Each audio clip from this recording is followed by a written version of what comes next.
On September 10th of 1996, Sally McKay and her nephew Lee Baker were murdered inside of Sally's home. 23 years later, right down the road, Sally's daughter Martha was at the family home when history repeated itself. This is the nightmare on Horseshoe Lake.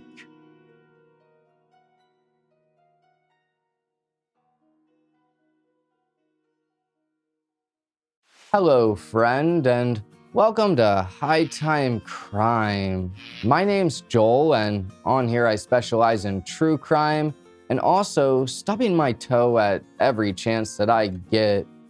Aw, little kitty.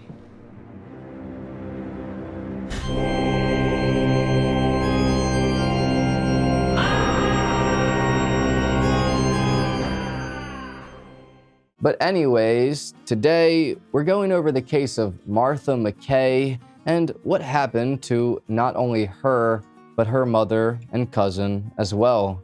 You're going to learn about a twisted teenager who did something terrible, and 23 years later, he did it again. I just want to say to you that this story is insane, so you might want to stay until the end. Our setting today is a town called Horseshoe Lake, located in Crittenden County, Arkansas. For the past 30 years, there's been a total population of about 250 to 300 people, so very tight-knit. And everybody knows everybody kind of situation going on here. The water body is shaped like a horseshoe, and that's how the name was given. Tons of people use the lake for swimming, fishing, and other activities. So to really understand this story, we're gonna have to travel back in time a little bit. Sarah Day Sally Snowden McKay was born on May 30th of 1921 to Grace and Robert Snowden. She grew up remarkably wealthy because her parents owned a lot of land in Crittenden County. The reason her parents were wealthy was because her grandfather, Robert Brinkley Snowden, made a fortune in real estate and banking because his father was Colonel Robert Bogardus Snowden, who participated in the Civil War and was also successful with land and business. Robert, Sally's father, was given a lot of money and became a farmer and bought 1,000 acres of land on Horseshoe Lake. He also once literally bought and sold the Peabody Hotel in a few hours. As a child, Sally attended Los Sands School and would later graduate from Vassar in the 1940s. She was the theater's auditor and also on the board of Playhouse on the Square. By the time she became an adult, first she got married to a man named Pete. This relationship didn't work out very well, and so she'd later go on to marry a man named Harvey Richard David McKay. David was previously married to an actress named Joan Chandler, and they had one baby girl together named Ellen. But David and Sally got along great and ended up having 3 girls together: Ellen, Grace, and Martha. By this time, they all lived in San Francisco, and sometime in the 1970s, David and Sally got divorced. Sally then moved back to Memphis in 1976 and started spending a lot of time at her home on Horseshoe Lake. When her mother, Grace, died in 1989, she pretty much became the top dog of the family. Sally was an accountant and an antiques dealer, also a theater patron.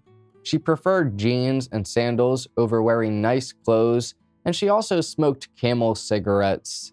She ran many of the properties on Horseshoe Lake and was very well known in the pretty small area. I'm not sure how many properties there were, but there was the Snowden House and over 800 acres of land. Sally had 2 sisters. One's name was Edith, and she had a son named Joseph Lee Baker, so that was Sally's nephew.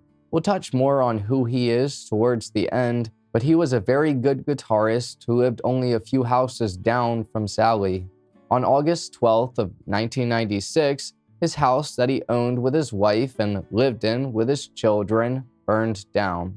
How this exactly happened isn't known, But there's most likely a correlation between what's about to occur.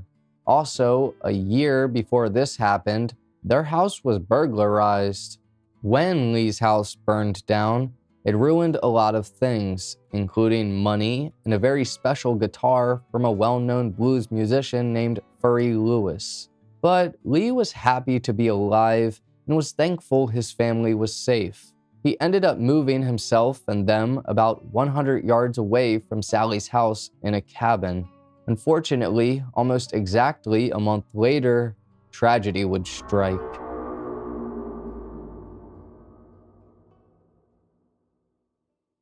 On September 10th of 1996, early in the morning, Lee was exercising and then went over to Sally's home to talk about some business.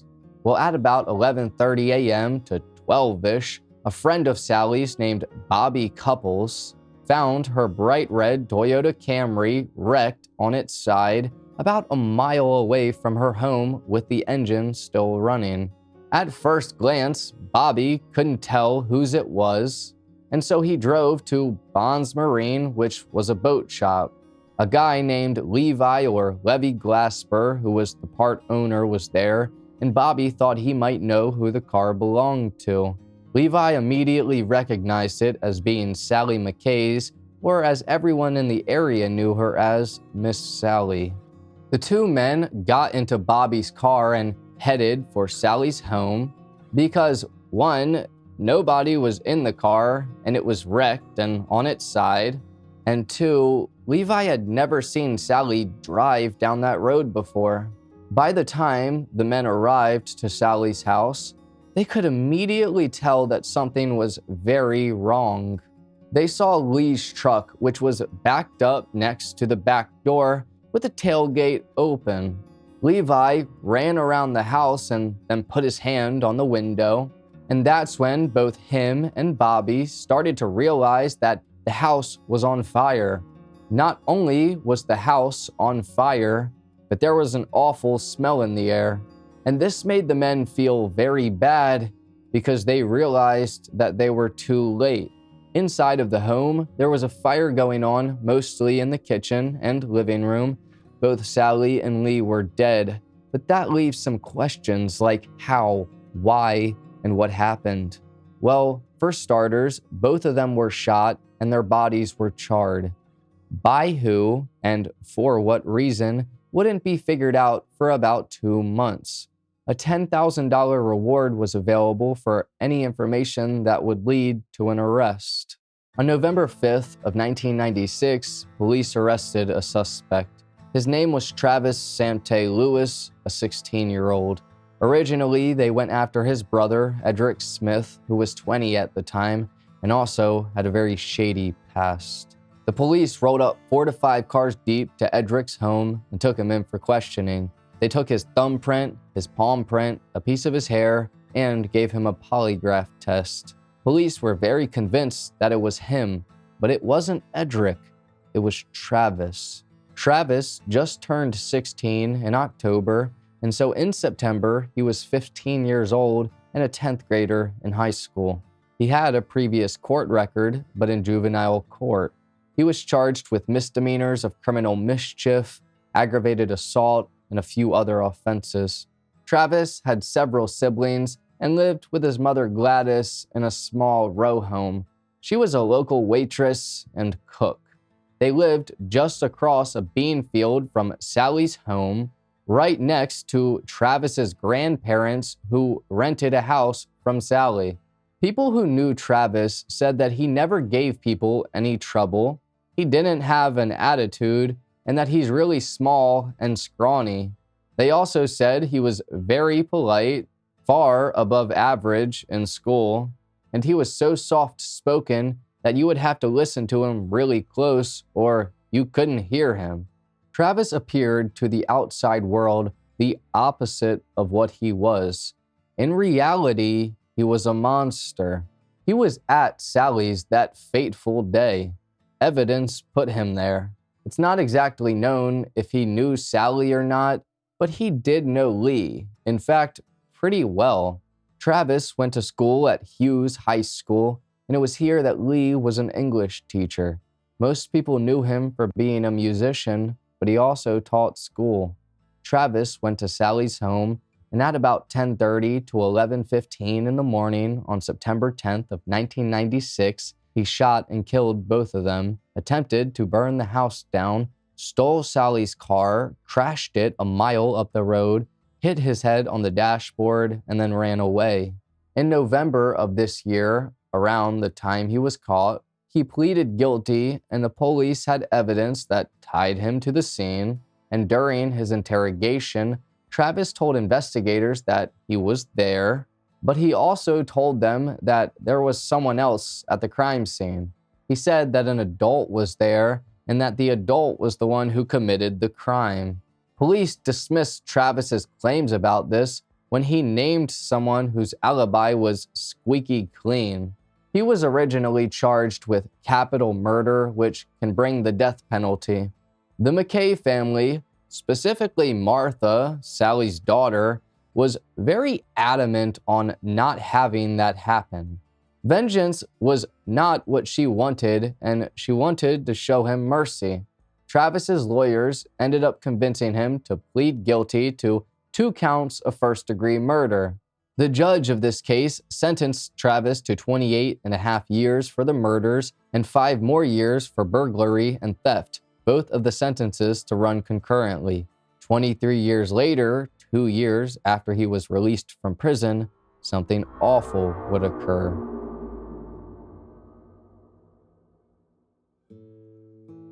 Once again, Martha was very adamant on trying to get Travis released from prison.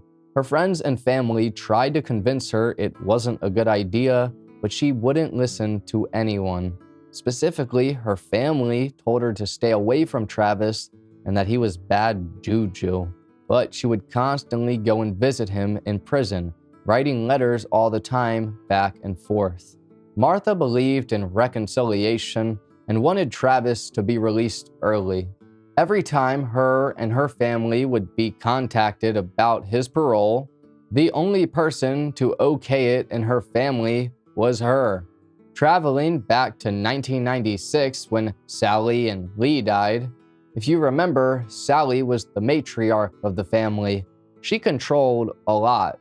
Her sister Edith, or Lee's mom, actually took over the family's estates, and this included the Snowden House. This house is pretty known for a few things, which include the 1994 movie from John Grissom's murder mystery book, The Client.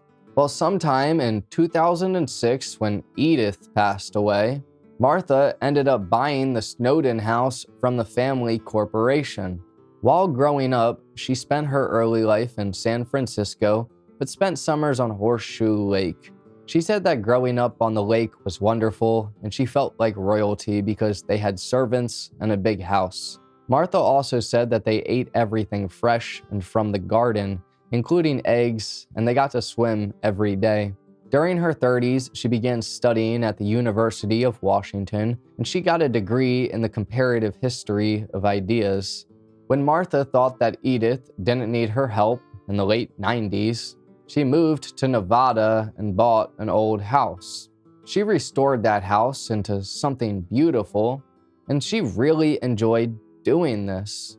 So she bought a few more homes in the Seattle area and did the same thing. When Edith passed away in 2006 and Martha bought the Snowden home, she also restored that. She got brand new floors, new walls, new hot water lines, and even got a geothermal system that drew water from the lake to cool and heat the house. This actually made her utility bills go from a few $1,000s a month to only $250. Martha started advertising the Snowden House to use for weddings, parties, and it was also being used as a bed and breakfast. Martha was referred to as the Lady of the Lake, and overall, people really liked her. Sometime in the early 2000s, Martha hired Gladys, Travis's mother, to work on the Snowden property as a housekeeper. Eventually, Travis would be released from prison early in 2018 with the help of Martha. She very silently gave him a job on the property, and for a bit of time, things appeared to be okay. That was until Travis's habits started to come back. His mother, Gladys, ended up cutting ties with him and warned Martha to stay away from him because he was going back to his old ways. Martha still decided to try and help Travis, but this would prove to be the worst choice she ever made. One day in February of 2020, she decided to sell a chandelier, and she made about $10,000 off of it. She decided to keep the cash at her house until she could go to the bank, but then the money vanished. The only person that knew she had the money and saw her come home with it was Travis. And so, with that in mind, Martha immediately knew. She confronted him, to which he tried to deny it, and she then banned him from ever being allowed back at the Snowden House. About a month later, on March 25th of 2020, police responded to an alarm going off at the Snowden household. Martha was the one who hid it. The two deputies who arrived found an open back door, and after clearing the home, they saw a man.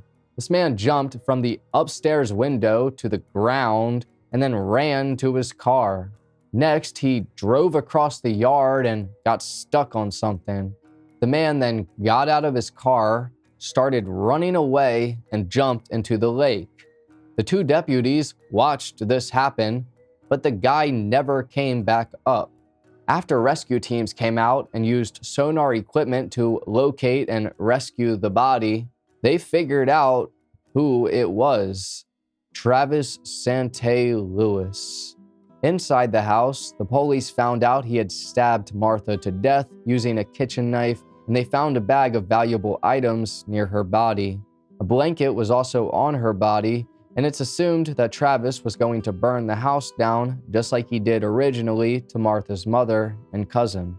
The police were unsure as to whether or not Martha caught him stealing and then he killed her, or if he went there to kill her and then stole things. An autopsy was done, and it was found that Travis had a bunch of illegal substances in his system. He was an awful person to begin with, and from a young age was already showing signs of who he was. Travis got in trouble multiple times with law enforcement when he was under the age of 15, and at 15 he committed his first murder. Well, double.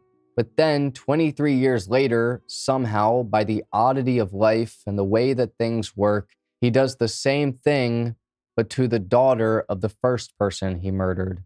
Absolutely insane to me. We all know where Travis is now, but I do feel bad for Martha. Albeit what she did and was doing wasn't a good idea, she still didn't deserve what happened to her. She was 63 years old at the time. Personally, I don't think that people like that can be rehabilitated. I think that he was just too far gone. Everyone in Martha's life tried to convince her that it wasn't a good idea. It was a bad one. But sadly, she just didn't listen. Sarah Day Sally Snowden McKay was a vivacious woman who had tons of charisma and a will to keep going. At 75 years old, she was still kicking life's butt and had no idea what was going to happen that fateful day. Her nephew, Joseph Lee Baker, was considered to be somewhat of a local legend. He was an incredible guitar player for his band, Lee Baker and the Agitators, a teacher, a father to 3 boys, and a husband.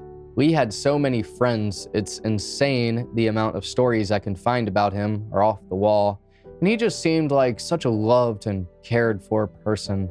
I'd show one of his songs with his band, but I don't want to get copyrighted. They were really good though, and very enjoyable. I hope that their entire family is able to heal one day, and I can imagine that they probably started to.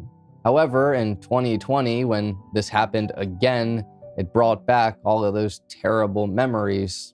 One of Lee's sons, Joe, actually said that it did. I really do feel for them, and I'll be keeping them in my thoughts and prayers. But anyways, thank you for watching this episode of High Time Crime. If true crime is your thing, then please subscribe and hit the like button because that's all we do.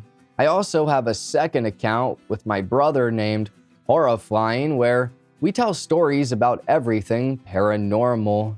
This includes true crime, mysteries, and things that are just downright spooky. I'd greatly appreciate if you subscribed to that too. Another thing is that I've recently started an all-exclusive Patreon. Here you're given the choice of 3 tiers, and the last one allows for a Patreon-only video that's uncensored. For that tier and the second tier, your name will be put at the end of each High Time Crime video. This is just in case you want to support me a little further. I hope you have a great rest of your day. Take care, friend.